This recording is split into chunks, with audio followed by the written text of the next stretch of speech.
안녕하세요. 루이즈 세일즈의 한정석 강사입니다. 벌써 이제 세 번째 유튜브를 찍게 됐습니다. 오늘은 이제 말에 대한 말씀을 드리려고 해요. 영업을 잘하려면 고객과 면담에서 말을 많이 하는 게 좋을까요? 적게 하는 게 좋을까요? 아마 많은 분들이 말을 적게 하는 게 좋다고 생각하실 거예요. 그런데 실제 면담에 들어가 보면 상품 설명하고 보장 설명하고 필요성 설명하고 비교 설명하고 우리는 계속 뭐합니까? 말을 많이 하죠. 근데 이상하게도 설명을 많이 하면 많이 할수록 고객은 더 관심을 많이 보이든가요? 방어하려고 하지 않던가요? 우리가 말을 많이 할수록 고객은 어떤 생각과 어떤 걸 하게 된다는 걸 우리가 생각해 봐야 돼요. 많은 FP들은 설명을 잘하면 고객이 움직일 거라고 생각합니다. 좋은 정보고 고객에게 필요하고 도움이 되는 내용이라고 생각하는 거예요. 내가 말을 많이 하는 것들은. 그런데 고객은 설명을 듣는 순간 내용보다 내가 먼저 설득당한다는 느낌을 받지 않을까요? 그런데 많은 FP는 여기서 이렇게 생각하는 거죠. 아, 내가 좋은 정보를 알려주는데 왜 부담스러워하는 거지? 그렇죠. FP 입장에서는 고객을 도와주려고 설명을 많이 한다는 거죠. 그 얘기를 듣는 고객 입장에서는 생각해보면 어떨까요?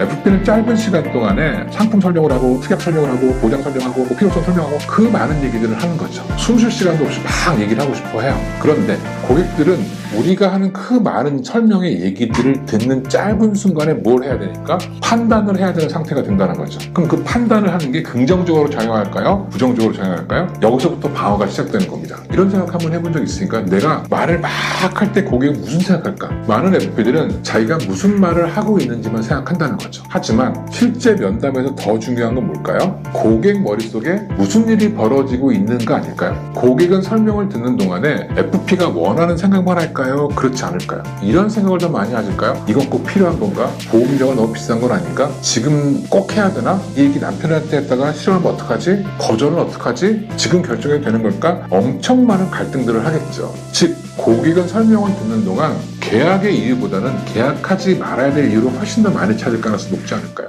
우리가 말을 많이 하면 할수록. 그럼 우리한테 유리한 걸까요? 불리한 걸까요? 당연히 불리하겠죠. 그래서 우리가 설명을 많이 할수록 고객은 세 가지의 부담을 동시에 느끼게 된다고 생각해요. 첫 번째는 이해의 부담이에요. 설명이 많아질수록 고객은 이해하기보다는 혼란을 느낄 가능성이 많다는 거죠. 뭐가 중요한지도 모르겠고 머릿속에 정리도 안 되고 머리가 복잡해지는 겁니다. FP는 친절하게 설명하고 있다고 생각하지만 고객은 정보의 과부하 상태가 되는 겁니다. 두 번째는 판단의 부담인데요. 고객은 보험 전문가가 아니죠. 설명을 듣는 순간에 어떤 게 좋은지 또 어떤 게 맞는지 어떤 게 필요한지 뭐가 손해인지 유리한지 그걸 갑자기 짧은 시간에 판단할 수 있는 상태가 되지 않을까요? 사람은 판단에 자신감이 없으면 어떡할까요? 결정을 미루려고 하는 거죠. 그래서 생각해 볼게요. 상의해 볼게요. 다음에 다시 이야기해요. 이런 얘기가 나오는 겁니다. 세 번째는요. 결정의 부담인데 설명이 길을수록 고객은 결국 뭐예요? 아, 내가 결정해야 하는 거 아닌가? 이런 느낌을 갖게 된다는 거죠. 그리고 사람은 자유가 제한된다고 느끼는 순간 방어합니다. 즉 내가 무언가를 결정해야 된다고 느끼는 순간이 될수록 방어감이 더 드는 거죠. 그래서 고객은 거리를 두고 결정을 회피하려고 하는 거죠. 이게 다 무엇 때문에? 우리가 설명을 많이 하고 고객의 얘기를 듣지 않고 우리가 많이 말을 할수록 고객은 이렇게 상태가 변한다는 거죠. 우리는 왜 설득형 영업을 할 수밖에 없게 될까요? 그것도 한번 생각해 봐야 된다고 생각합니다. 많은 FP들이 일부러 고객을 압박하려고 설득형 영업을 할까요? 그렇진 않다는 거예요. 그렇게 할 수밖에 없는 구조에서 영업을 배워왔기 때문이에요. 그 원인은 네 가지 정도가 있는데 첫 번째는 뭐냐면 우리는 보험회사에서 정말 많은 것들을 배워요. 상품, 특약, 보장, 비교 분석, 장점. 근데 이렇게 많은 정보들, 지식에 기반한 정보들을 많이 배우면 어떻게 되냐면 설명할 수밖에 없는 거죠. 왜냐하면 머릿속에 뭐가 많기 때문에 들은 정보가 엄청 많기 때문에 들은 것이 아웃풋으로 나온다는 거예요. 두 번째는 뭐냐면 대부분의 FP들은 질문으로 니즈를 환기하고 고객한테 스스로 느끼게 하는 방법, 행동까지 이르는 방법들을 제대로 배운 적이 많지 않다는 겁니다. 최근에 말하는 합법, RP 이런 것들을 배우고 훈련하는 게 언제였습니까? 제가 많은 현장에 가서 강의를 해보면 실제로 요즘은 그렇게 말하는 것들을 훈련하는 데는 거의 없더라고요. 그러다 보니 뭐예요? 설명할 수밖에 없는 거죠. 그런 상황이 돼서 설득형 영업을 할 수밖에 없고요. 세 번째는 내가 열심히 설명하고 고객이 모를 만한 것들을 얘기하고 고급스러운 단어를 쓰고 정보를 얘기하면 내가 열심히 하는 느낌, 전문가 같은 느낌, 일하는 느낌을 받는다는 거예요. 설명할수록 내가 뿌듯하다는 거예요. 그런 것들이 착각이라는 거죠. 네 번째는 많은 고객들이 몰라서 계약을 안 한다고 생각하는 거예요. 그래서 더 설명하는 거예요. 실제로 근데 고객이 몰라서 계약을 안 할까요? 아니면 부담스러워서 계약을 안 할까요? 결국 뭐냐면 설명은 좋은 방법이긴 하나 고객 입장에서 봤을 때 과연 그게 고객을 움직이게 할 수 있는 동일이 되느냐 안 되느냐를 판단했을 때는 효과가 떨어진다는 거죠. 그리고 설득형 영업에는 아주 큰 한계가 있는데 뭐냐면 대부분 상품의 특징이나 장점, 즉 기능이나 좋은 점들을 얘기한다는 거예요. 이 보험은 보장이 좋아요, 보험료가 좋아요, 보장 범위가 넓어요, 좋다라고 설명하는 거죠. 실제로 좋은가요, 나쁜가요? 좋아요. 하지만 고객이 이 얘기를 어떻게 생각하나? 좋은 상품이구나 정도까지 느낄 수 있어요. 하지만 행동까지는 가지 않아요. 왜? 보험이 굉장히 비싼 상품이기 때문에 그렇죠. 우리도 마찬가지로 자동차 매장에 가서 외제차를 보면 좋죠. 근데 바로 사겠다는 느낌이 바로 듭니까? 그렇지는 않죠. 싼 거는 그렇지만 비싼 건 안 되거든요. 왜냐하면 당장 고객이 행동해야 되는 것까지는 가기 위해서는 지금처럼 무언가 손해를 받는 느낌을 받고 내가 정말 원하는 문제가 해결되지 않을 것 같은 불안감이 들고 이렇게 해야 되는데 설득형 영업은 거기까지는 깊게 못 간다는 거예요. 설명은 고객의 머리까지는 갈 수 있지만 감정까지는 잘 못 가기 때문이죠. 우리가 아무리 말을 해도 감정을 움직이는 데는 쉽지 않다는 얘기죠. 어떻게 행동을 바꿀 수 있냐?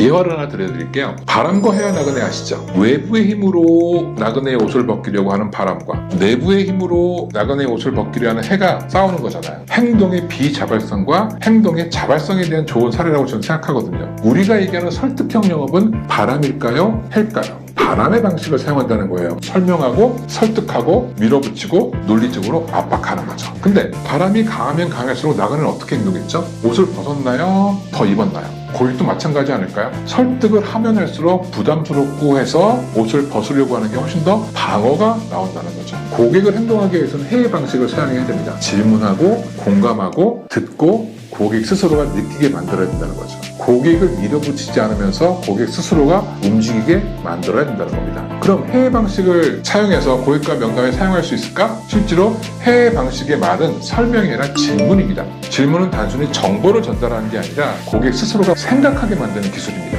우리가 꼭 판매하고 싶은 상품이 있다면 설득형 방식은 뭐라고 얘기하냐면 이 보장은 꼭 필요합니다. 이거는 좋은 상품입니다. 이거는 신상입니다. 막 이렇게 얘기하잖아요. 하지만 질문형 방식은 뭐라고 하냐면 고객님은 어떤 부분이 가장 걱정되세요? 만약에 암에 걸리시면 어떤 게 가장 부담스러우실 것 같아요? 이렇게 말한다는 거죠. 그래야 고객이 뭐죠? 실제로 그 상황들을 생각할 수 있겠죠. 어떤 말이 고객을 더 자발적으로 행동하게 하는 말 같으세요? 설득의 방식은 FP가 결론을 말하죠. 하지만 질문의 방식은 고객 스스로가 결론을 생각하도록 만든다는 거죠. 영업의 성과를 내기 위해서는 세일즈 스킬의 향상이 본질은 설득이 아니라는 거죠. 고객이 스스로 판단하고 행동하게 만드는 겁니다. 바라의 방식, 즉 설득형 영업과 해의 방식, 즉 질문의 영업의 차이를 이해하는 순간 내 영업은 완전히 달라질 수 있습니다. 한정석의 루이스 세이즈는 앞으로 바람과 같이 영업하는 방식이 아닌 해외 방식으로 영업하는 방식에 대해서 집중적으로 다루려고 합니다. 그럼 아마 여러분들이 보험 영업의 새로운 경험을 하실 수 있을 거라고 판단합니다. 자, 그러면 여러분한테 영업에 적용할 수 있는 과제를 하나 드리도록 할게요. 제가 오늘 영상 보시고 딱 한 가지만 해보십시오. 고객과의 면담을 녹음해 보세요. 그리고